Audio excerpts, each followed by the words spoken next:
Voy yo, abro yo. Marcelo, adelante. Bueno, ahí voy a compartir pantalla.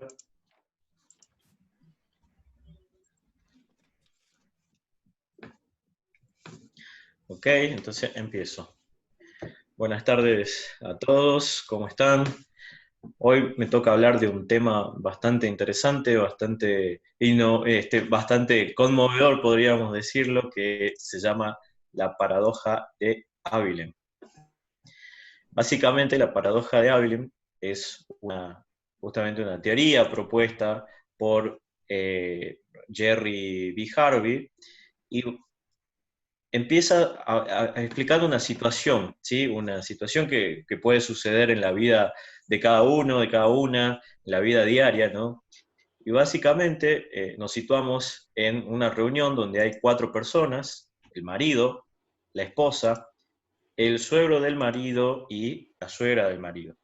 Los 4 se encuentran jugando a las cartas en una tarde con calor, digamos, una tarde bastante linda de sol, y pensando en esto, justamente el marido cree que estaría bueno poder cambiar un poco porque los nota un poco aburridos, tanto a su esposa como a los suegros, y en base a esto, de un poco aburrido la situación en el entorno, cree que sería buena idea proponer un viaje. Entonces les dice, estaría genial poder ir a Ávila. A lo que automáticamente la esposa le dice, sí, vamos, no hay problema, genial, de una. El suegro, un poco desconfiado en su interior, digamos, de que no tenía muchas ganas de ir hasta Ávila, él les dice, bueno, si todos quieren ir, vamos. Y su mujer, ¿sí? La suegra, eh, con bastante seguridad les dice, hace mucho que no voy a Ávila, vamos, estaría genial volver a visitar ese pueblo nuevamente. Todo esto se van, preparan las cosas, ¿sí? Preparan el auto, la idea era poder llegar a almorzar a Ávila, y es una localidad que, si bien no es muy lejos, está a 80 kilómetros de la ciudad donde se encontraban ellos, y justamente no era un viaje corto tampoco. A todo esto que el viaje se hizo más largo de lo que esperaban, hacía mucho calor, y al momento de llegar a Ávila se sientan a comer en un restaurante y se dan con que la comida era muy desagradable. Entonces deciden volver. Mientras estaban volviendo, justamente el marido les dice al grupo en forma irónica, bastante lindo el viaje, ¿no? Y la suegra le comenta, la verdad que yo no tenía ganas de ir. La mujer de él le dice, la verdad que con este calor ni loca me movía de casa. Y el suegro les dice, bueno, sinceramente yo dudaba mucho de viajar, pero como vi que todos estaban de acuerdo y pensaban que era buena idea ir, me sumé al viaje. A lo que el marido termina de decirles, yo simplemente propuse el viaje porque pensé que estaban aburridos y que todos querían ir hasta Ávila. A lo que la paradoja justamente viene a tener como conclusión con esta anécdota, con esta historia, de que nuestras decisiones, ¿sí?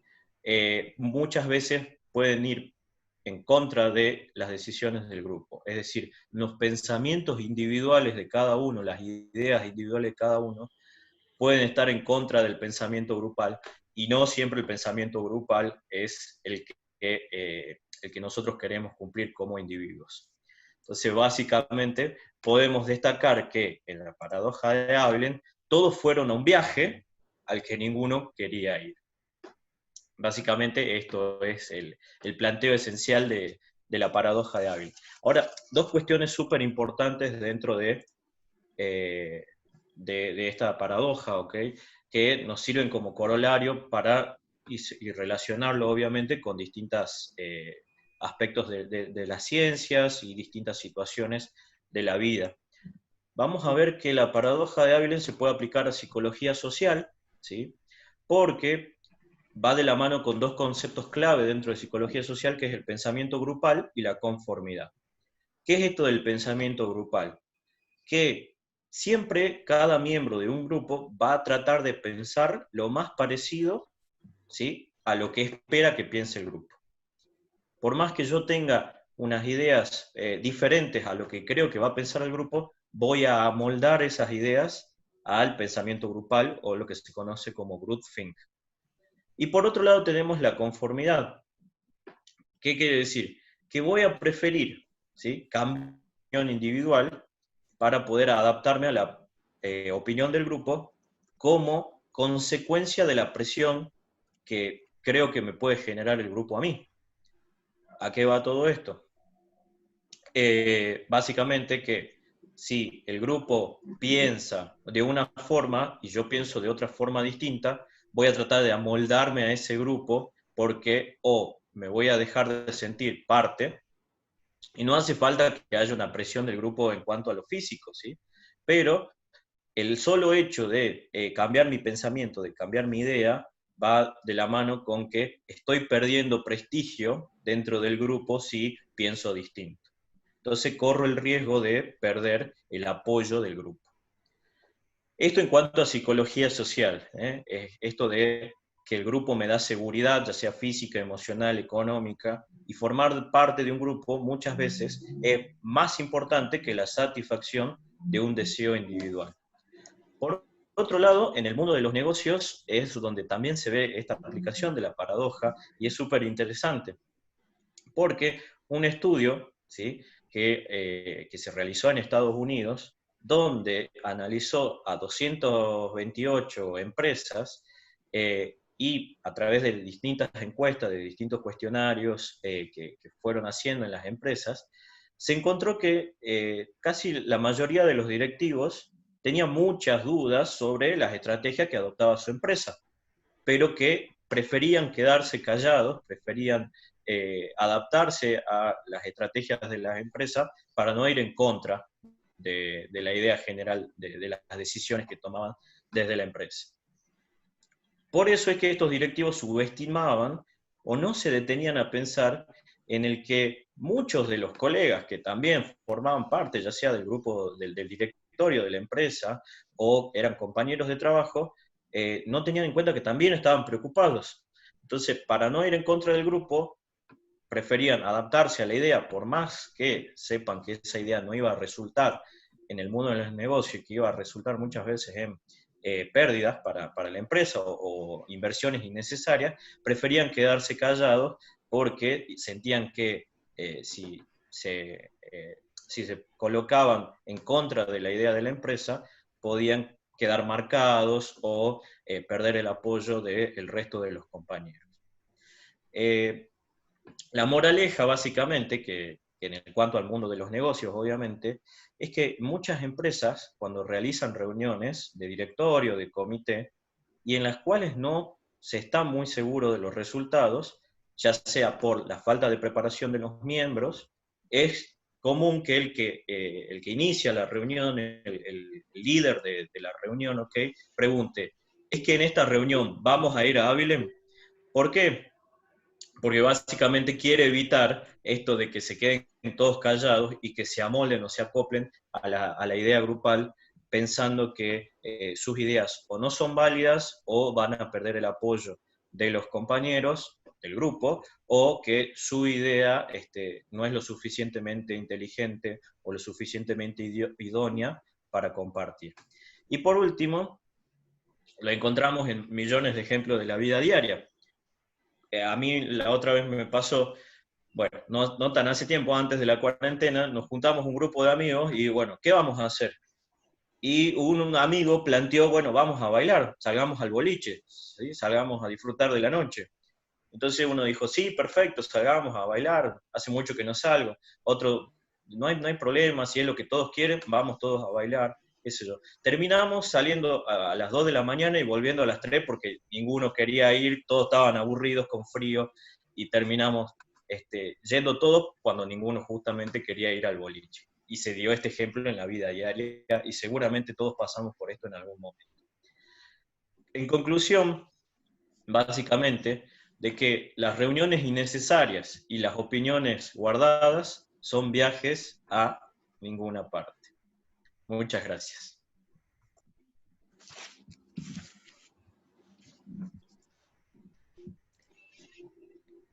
¿Comentarios?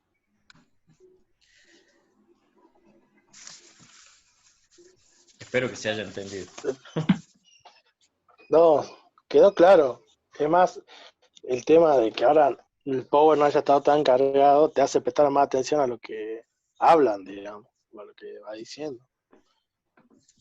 Que queda más en claro, digamos. No sé, Juan, si puede sumarse, opinar o lo que sea. Sí, eso. ¿Se escuchó o no? Sí, el otro Juan. El otro Juan. Ah, ¿entró también otro Juan? Ah. Creo que no está pudiendo. Bueno, como lo estamos grabando luego. A ver. Espectacular el armado de la exposición. Espectacular lo que hablabas, cómo lo hablabas, cómo ibas pasando de un tema a otro, cómo lo explicabas, impecable. La cuestión, como dice Juan Manuel, me pregunto yo, realmente, tal y como lo has planteado, efectivamente el PowerPoint sobraba. No te estaba aportando nada, tal como lo has armado. Claro. ¿Sí? La verdad es que, por eso, recordáis que lo decíamos el otro día, hay muchas veces que uno dice, ¿para qué tengo que perder el tiempo si realmente soy yo el que lo cuenta, ¿no? Tal como lo has contado, tal como lo has explicado, el PowerPoint sobraba. Y de hecho este PowerPoint realmente no añadía nada a lo que estabas contando. La cuestión, lo que nos preguntamos es, cuando se pone nervioso el organizador o el que nos invita y quiere un PowerPoint o nosotros decimos, bueno, entonces, bueno, si hago un PowerPoint, ¿qué le pongo a ese PowerPoint? Y efectivamente, texto no necesitas en absoluto porque no puedes poner nada en el texto que esté más claro de lo que tú has puesto. Y de hecho, por ejemplo, como decíamos el otro día, también aquí hay mucha subjetividad en cómo uno lo haga, ¿no? Pero sí que te diría que te cuento dos cosas. Imágenes, texto. Texto no has utilizado, lo cual ya sabes que a mí me parece absolutamente perfecto por lo que hablábamos el otro día. ¿Para qué van a leer si ya estoy explicándolo yo? La cuestión es que si utilizas texto, busquemos, ni siquiera tienen que ser frases completas, sino eslóganes o conceptos que marquen lo importante de lo que yo estoy comentando. Te pongo un ejemplo. Bueno, de entrada hay una cuestión. En todas las diapos aparecía la paradoja de Avilén. Era como, tampoco parece necesario ocupar ese espacio con eso, ¿no? Pero sobre todo si hubiéramos, pero bueno, eso lo dejamos apartado porque eso viene luego, si hubiéramos utilizado más imágenes. Pero en la diapo en la que pones psicología social, o sea, estás diciendo, bueno, ¿dónde tiene impacto o aplicación la paradoja de Avilén? Y escribes psicología social y mundo de los negocios. Y sin embargo, lo que realmente queremos que el público retenga son conceptos como pensamiento grupal, conformidad y malas decisiones en los negocios. A lo mejor, o sea, a lo mejor con haber puesto esas tres cosas, ¿qué implicancias tiene? Bueno, pues fundamentalmente podrías decir en la psicología social y en el mundo de los negocios. La psicología social, lo que se conoce como pensamiento grupal, bla, bla, bla. El otro en la conformidad. Ahí está perfectamente explicado, esto ya por rizar el rizo y tal, pero hubiera a lo mejor resultado interesante traer ejemplos, o sea, el ejemplo de la familia, ya lo habíamos escuchado todos, evidentemente ese es el ejemplo paradigmático de toda esta historia, ¿no? Pero, por ejemplo, lo que decimos siempre, buscar cosas que atrapen a la audiencia, ¿no? Igual que, por ejemplo, al hablar de los negocios mencionas ese estudio en el que demostraba que un gran número de las decisiones, eso es bueno, porque es como, no es una percepción, es algo documentado y comprobado, ¿no? Realmente, entonces, eso está muy bien ahí. En la parte del pensamiento grupal, imagínate que traes un ejemplo que capte tipo, por ejemplo, qué ocurre con los jóvenes, con ese sentido tribal en el que todos pues beben o todos fuman porque uno quiere pertenecer al grupo. Es un ejemplo muy paradigmático de pensamiento grupal o de, ¿sabes? Alguna cuestión de esas como que nos, lo que decíamos, ¿recordáis el discurso de Steve Jobs? Ejemplo y conceptualización del mensaje interconectados. e incluso ir pasando de unos a otros, ¿no? Pero vamos, esto ya digo es como rizar el rizo porque estaba clarísimo, súper bien explicado. Y luego la otra parte, es lo que digo, en cuanto a textos, si vamos a poner algo, intentemos que sea algo con lo que queremos que la gente se quede, ¿no? Entonces, a lo mejor los conceptos estos de pensamiento grupal, conformidad y malas decisiones en el mundo de los negocios. Y si uno ya pone un PowerPoint, básicamente que sean imágenes, porque es como, imaginemos pues como los libros infantiles de los niños, ¿no? Pues que tienen la letra y mucho dibujo.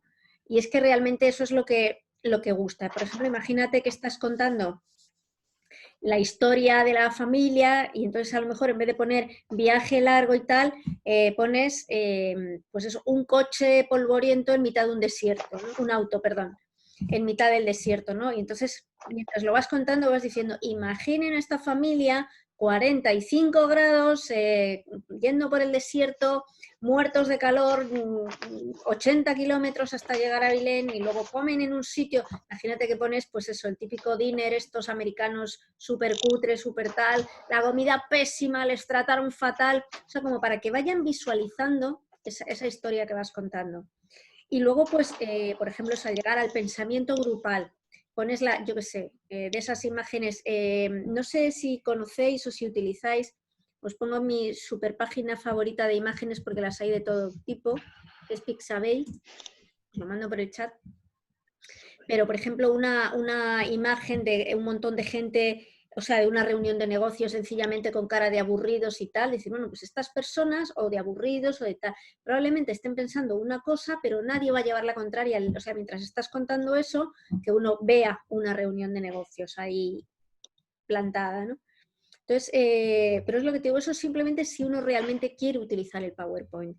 Si, por ejemplo, no tenemos tiempo para prepararlo, que eso ocurre muchas veces, o simplemente decimos, no, es un tema que me apasiona, lo tengo dominado, lo tengo armado, no quiero llevar PowerPoint, es una opción perfectamente válida. Si no tenemos tiempo para trabajarlo o no aporta nada, no usamos PowerPoint. Si lo utilizamos, aporta, digamos, el componente, nosotros somos los que manejamos, a ver, también manejamos las emociones de la gente con nuestra verbalización, con nuestros ejemplos y con todo, pero el impacto que buscamos con el PowerPoint es el que apela más a lo emocional, a lo vivencial de la audiencia. Es el impacto, es donde realmente lo visual gana por goleada a cualquier otro medio de transmisión de los mensajes, ¿no? Perfecto. Genial, Cris, gracias. Pero no, la verdad es que excelente, muy bien explicado. Yo creo que es de las mejores que he escuchado esta semana de la paradoja de Abilén, Marcelo. Buenísimo, gracias, Cris. Manuel. Bien, ahora sigo yo. A ver. Ay, no puedo compartir página. No puedo compartir pantalla. No puedes. Espera. Ahora puedes.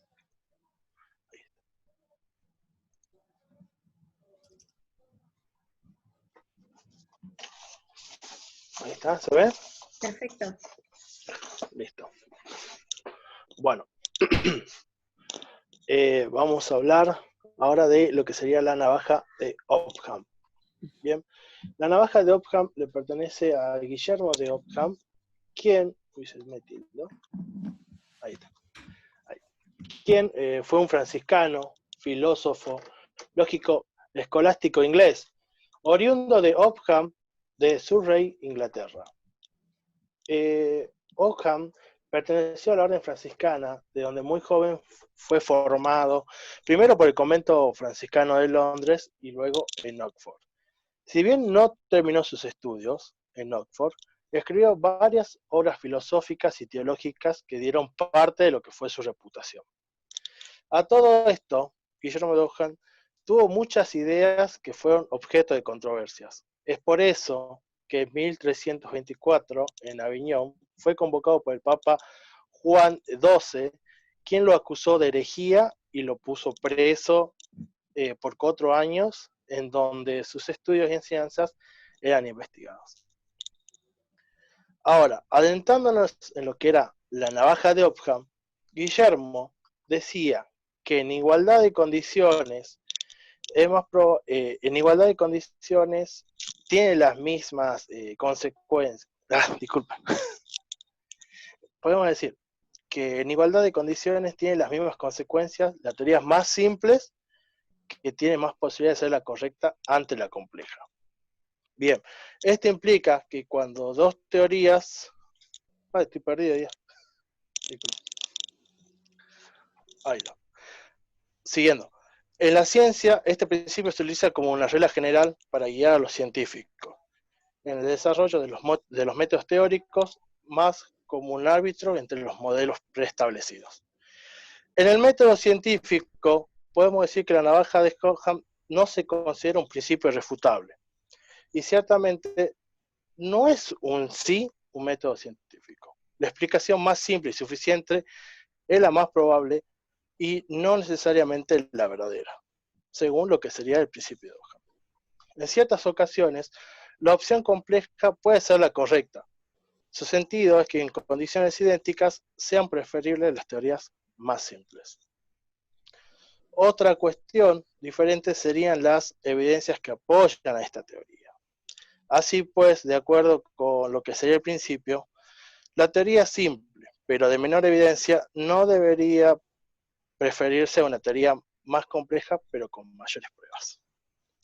La navaja de Ockham se aplica a casos prácticos y específicos, englobándose dentro de los principios fundamentales de la filosofía, de la escuela nomalista, que opera sobre conceptos individualizados y casos empíricos. Avanzando sobre lo que sería la navaja de Ockham, se suele aplicar en casos de la vida cotidiana. En este caso podemos decir que exponiendo una pluralidad de cosas no se debe postular sin necesidad varias. Es decir, que las entidades no deben multiplicarse innecesariamente. O en otras palabras, se puede entender que en el mundo de la razón hay que eliminar los supuestos innecesarios o eliminar los conceptos metafísicos. Como podemos ver, por ejemplo, un caso de la vida cotidiana, que cuando llueve, en el origen metafísico, podemos decir que es un regalo de Dios porque uno ha rezado porque el agua estaba escaseando. Pero, desde la razón, uno busca una explicación al fenómeno ya de la naturaleza, donde ya empieza a analizar lo que sería el viento, la humedad, el clima, el tiempo. Esto quiere decir que cuando más explicaciones se ofrecen para un fenómeno, la explicación más completa es la más simple. Podemos decir también que Ockham en sus momentos le afeitaba las barbas a Platón. ¿Por qué? ¿Qué sucedía? Que desde la aplicación de lo que era la teoría de Ockham se notaba una simplicidad ontológica muy grande, porque cuando Platón explicaba su filosofía, se llenaba de lo que era la ontología que contemplaba a entes físicos, matemáticos e ideas. Y de lo que sería Ockham simplemente iba a cosas mucho más sencillas. Ahora, cuando hablamos de los ámbitos de aplicación, de lo que sería la navaja de Ockham, encontramos distintos tipos. La medicina, la economía, la lingüística, la música. Ahora nos vamos a enfocar en una que nos toca el día a día, que empezando por la primera, que sería en la medicina. Se trata que la navaja de Ockham se aplica al decir que se debe utilizar por parte de los médicos la forma más sencilla y correcta de explicar los síntomas o signos de un paciente, para dar así, digamos, lo que sería una respuesta clínica a sus síntomas. Aplicado al día de hoy, en el 2020, podemos decir que, por ejemplo, en un caso de la vida real, podemos hablar que un paciente que tenga, por ejemplo, síntomas de tos, fiebre, malestar, y ha estado además en contacto con gente que tuvo coronavirus o estuvo de viaje en algunos lugares de riesgo, es muy probable que tenga coronavirus y no una simple gripe. Bien. Otro ámbito donde también se aplica esto, es en economía. Cuando vamos a la economía, la teoría de Occam se encuentra en la teoría de la microeconomía del comportamiento del consumidor, donde se analizan dos utilidades para explicar el mismo. Primero, se utiliza la cardinal, que se basa en la utilidad o satisfacción que se obtiene en una persona al consumir un cierto bien o servicio, la cual es directamente observable y cuantificable. La otra parte tenemos el aspecto ordinal, que se señala en la posibilidad que tiene la persona en ordenar los bienes y servicios que consume, en base a la satisfacción que les reporta.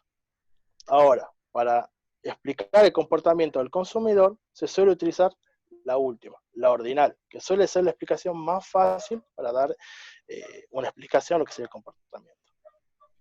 Y para ir cerrando, ya lo que sería la navaja de Occam, nos tiene que quedar muy en claro que en igualdad de condiciones, la explicación más sencilla suele ser la más probable. Muchas gracias.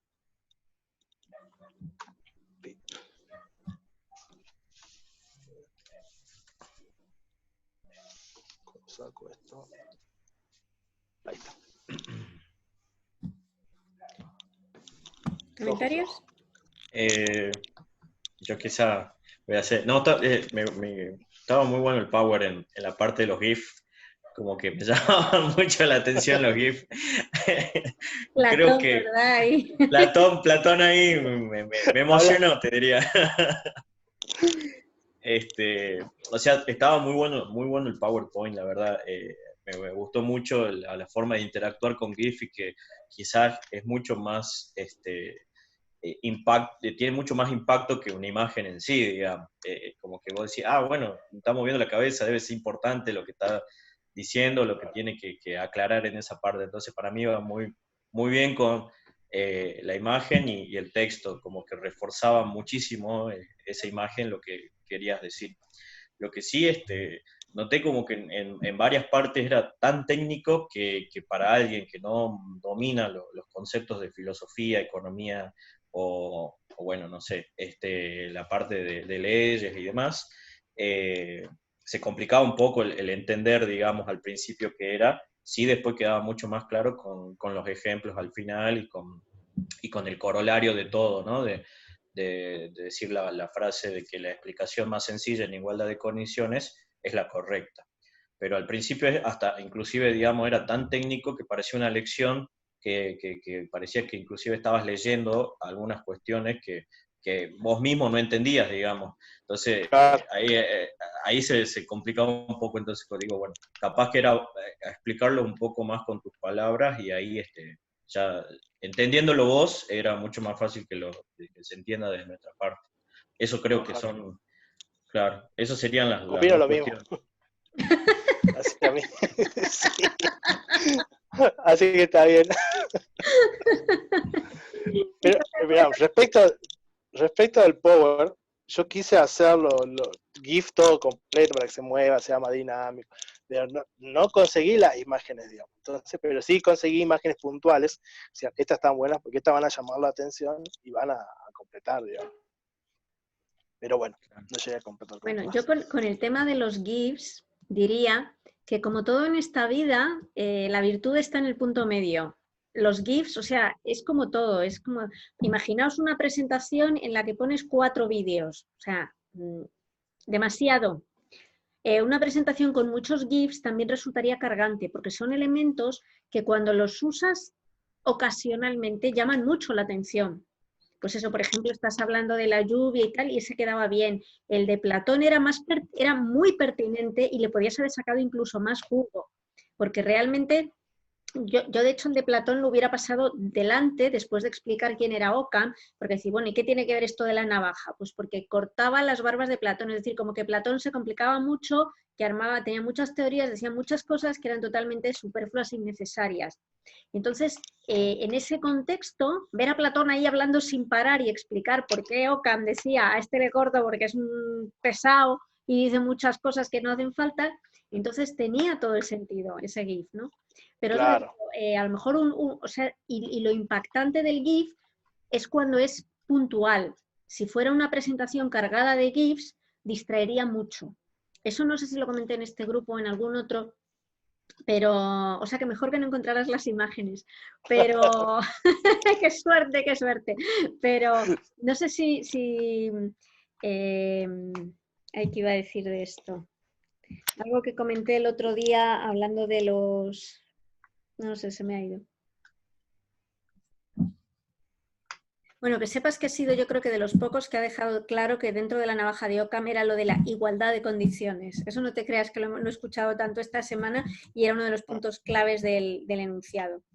¿Qué más?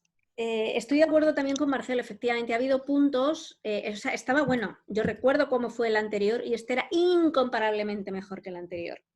Estaba muchísimo más claro, el otro día era mucho más técnico todavía y esta vez se notaba el esfuerzo. Efectivamente el PowerPoint yo creo que quedó muy bien, cómo iban apareciendo las cosas, eran pertinentes a lo que estabas contando, es decir, eso estaba muy bien armado. Muy bueno el ejemplo del coronavirus y además efectivamente una explicación absolutamente clara y pertinente de la aplicación en medicina, de para qué nos vamos a complicar la vida, Sí. No tiene una cosa tal, tiene probablemente coronavirus. Y muy bueno también el cierre. Por lo demás, ya digo, efectivamente ha habido momentos donde falta un poco el aterrizaje como para que queden más claros algunos conceptos. Por lo demás, nada que ver con el de la semana pasada. Trabajas muy bien los PowerPoints.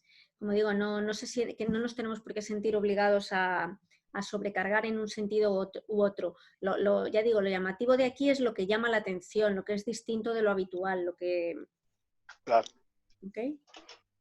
Sí.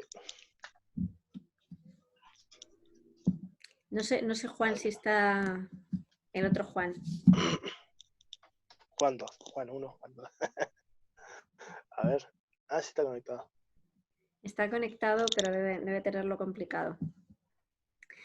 Bueno, tampoco se trata de, esto lo estamos grabando, tampoco se trata de extenderlo complicadamente, es viernes además, se acaba la semana. Ahí no sé, pero había algo de lo que estábamos hablando que se me ha quedado por ahí como pendiente que no recuerdo, hablando de utilizar todo en su justa proporción. Pero bueno, ya me acordaré en algún punto, luego lo mando, si acaso.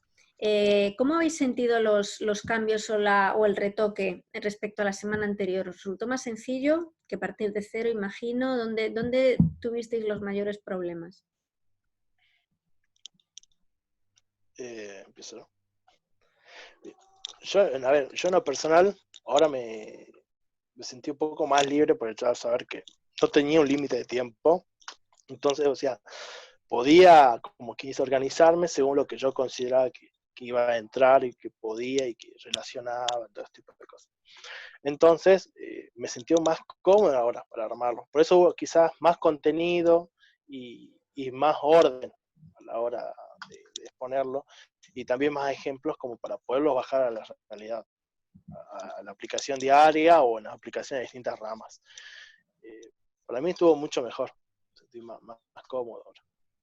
Claro, pero es totalmente lógico, pero recordemos un poco lo que veíamos cuando el discurso de Steve Jobs. Para esto teníamos el primer día 8 minutos máximo. Aunque yo hubiera recortado 2, hubieran quedado 6 minutos para decir bastantes cosas. El tema es eso, que cuando nos encontramos a una restricción de tiempo, que es una cosa bastante habitual, o sea, no por ejemplo esto porque eran temas que dan perfectamente para una explicación breve, ¿no? Pero lo de la falta de tiempo es una situación muy común. Entonces, lo que hablábamos, ¿qué elige uno, no? ¿Contarlo todo o centrarse en lo esencial? Y ahí clarísimamente la elección correcta desde el punto de vista de la comunicación es siempre me centro en lo que quiero que se lleven, en lo que me parece más esencial que esta audiencia conozca. Pensemos que eso a lo mejor también depende de en qué audiencia, de cuál sea nuestra audiencia en cada momento, ¿no? Si por ejemplo estás hablando de la navaja de Occam a un grupo de médicos, pues a lo mejor te saltas el ejemplo de la economía o a la inversa, ¿no? Entonces es cuestión de que en cada momento uno decida, o sea, qué es lo troncal, qué es lo que no puedes dejar de contar y luego qué es lo prescindible, ¿no? Pero por eso cuanto más armado y más claro lo tenga uno, más fácil va a ser eso.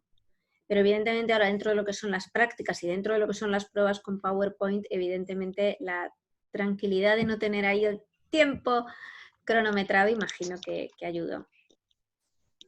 Sí, yo coincido sin duda con el tema del tiempo, de que más allá de que uno quizás hasta lo arme para, no sé, 10 minutos y le digan tenés 8, lo pueda adaptar ya es el hecho de decir no, o sea, una restricción en la cabeza de que algo, no puedo extenderme más, ya es una limitación en el cerebro que nos hace. Ahora, ¿qué hago? Es una presión más, podría decirse. Entonces, el hecho de que no haya límite de tiempo te da como esa libertad, como decía Juan. Pero yo creo que lo más importante y lo que más me quedó, que yo siempre armaba el PowerPoint primero y después pensaba el discurso en base a lo que había armado el PowerPoint. El hecho de haber cambiado esa estructura de primero pensar el discurso y después hacer el PowerPoint me solucionó la vida en muchísimos aspectos, digamos. Entonces yo ya sabía cuál era la estructura de mi discurso y que el PowerPoint iba a seguir esa estructura. Por eso quizás como que hasta no hacía falta y se notó muchísimo que estaba de más. Y bueno, básicamente el no sobrecargarlos de palabras o hasta de imágenes inclusive, también lo hace como que yo puedo decir algo súper importante con 2 o 3 diapositivas. No hace falta ni siquiera poner 15 para que quede claro. Es más, hasta queda menos claro porque es tanta la información que va en cada diapositiva que termina dispersándose. Pero como te digo, para mí lo más importante, lo que me llevo es que primero armar el discurso y luego armar el PowerPoint como un apoyo visual, una herramienta que nos ayude en caso que nos lleguemos a perder. Pero de ahí en más, no sirve, o sea, no sirve más que para eso, no es la base de tu exposición, digamos.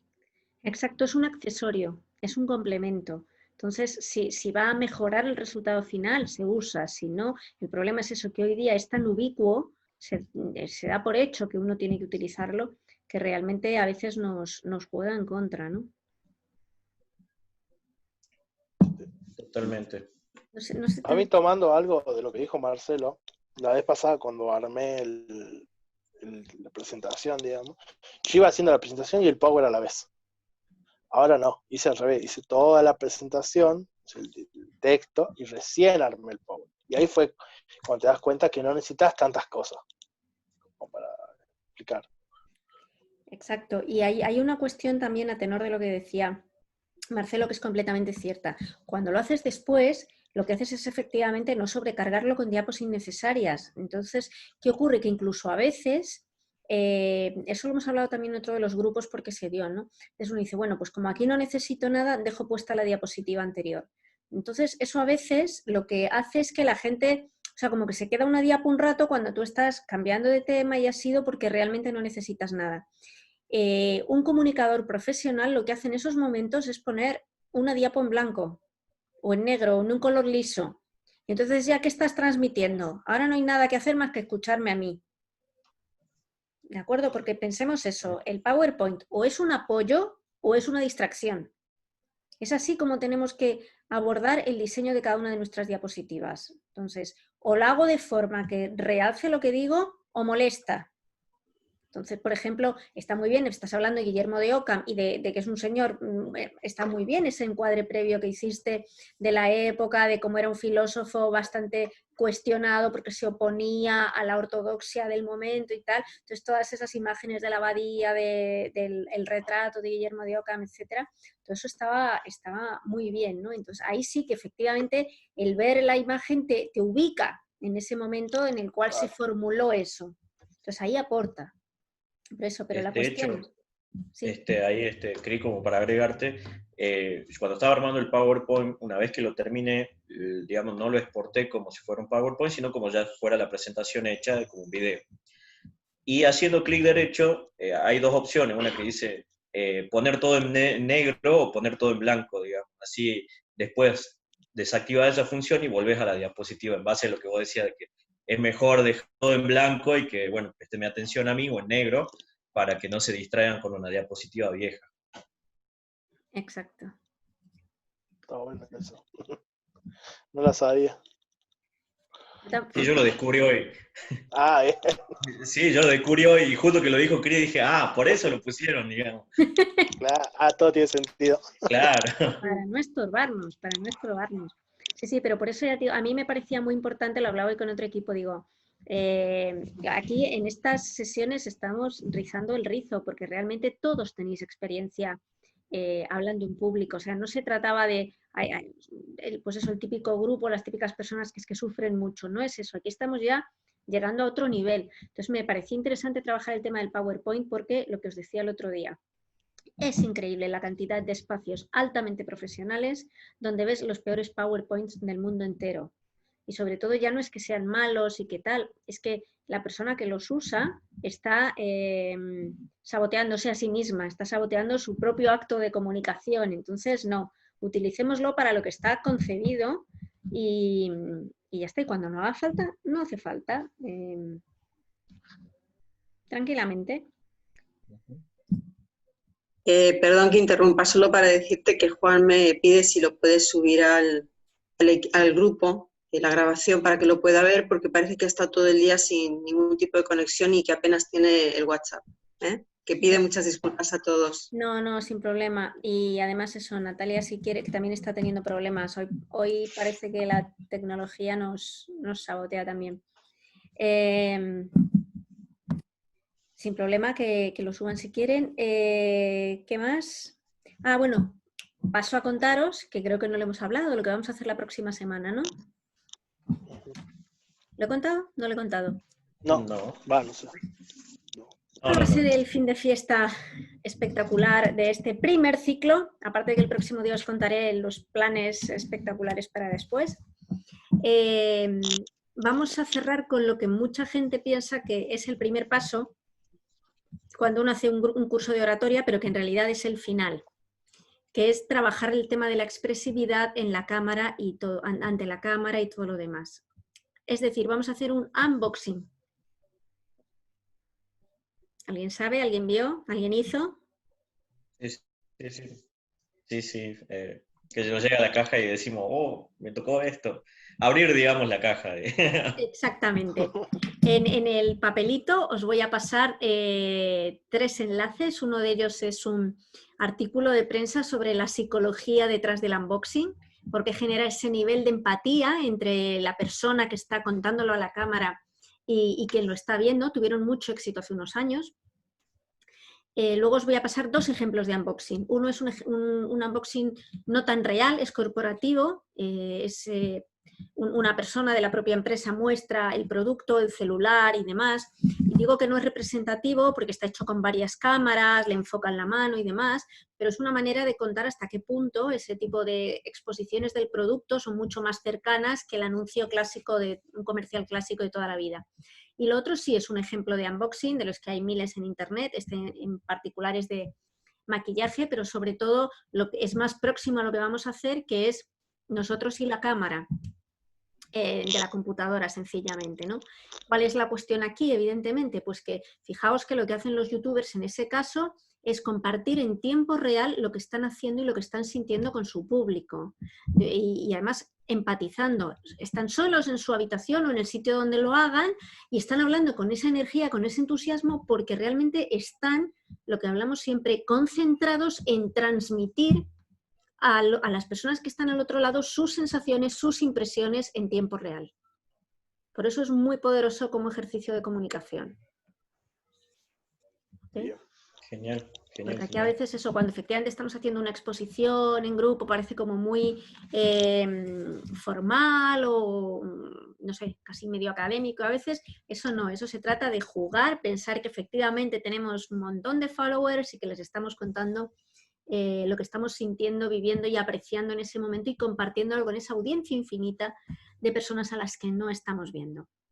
Así que yo creo que va a ser... Lo bueno es que hay poco que preparar, porque esas cosas suelen ser bastante improvisadas, se supone que se abren sobre la marcha. Vosotros cualquier cosa que tengáis por casa la podéis utilizar, la envolvéis en papel de cocina y luego un compañero de otro grupo dijo, ¿puedo hacer que alguien me esconda algo y lo abro así sobre...? Obviamente se puede hacer cualquier cosa, como para no saber lo que estoy abriendo y sorprenderme en el momento, todo vale. Aunque es un ejercicio puramente individual, os lo pongo también, si queréis practicarlo, probarlo con algún compañero, bueno, puede ser divertido, de este grupo o de cualquier otro, en función de lo que os apetezca, no es necesario. Pero la verdad es que, por ejemplo, esto de las presentaciones funciona bastante bien, el apoyo, la visualización. No sé a vosotros con quién os tocó, si no se han podido conectar o no, o si pudisteis hacerlo, pero la verdad es que ayudó bastante en la fase de revisión de presentaciones. Y nada más, no sé si tenéis más dudas, consultas. No, vámonos ya, por Dios, es viernes. No hay problema, Cris. Bueno, Todo bien. todo bien. Sí te voy a pedir 5 minutos para charlar un segundo. Sí, hecho. Así, de otra cosa, ¿sí? Vale, perfecto. No. Pues nada, con esto damos por terminada la sesión de hoy y que os cuidéis mucho. Cuidado con el virus. Aunque la verdad es que creo que en Salta estáis encantados de la vida. Allí no... Sí. La verdad que se ve bastante movimiento. Os odiamos cordialmente por esa normalidad absoluta o casi absoluta que tenéis. Pero bueno, está bien que no en todas partes haya el mismo nivel de agobio, que haya reductos de normalidad todavía. Así que nada, linda semana y nos vemos el próximo viernes. Ah, por cierto, Listo. que sepáis que el próximo viernes hacemos la entrega de los certificados. Bien. Es una cosa muy feliz. Chao, Listo, chao. hasta luego. Chao. Ahí salgo. Dale.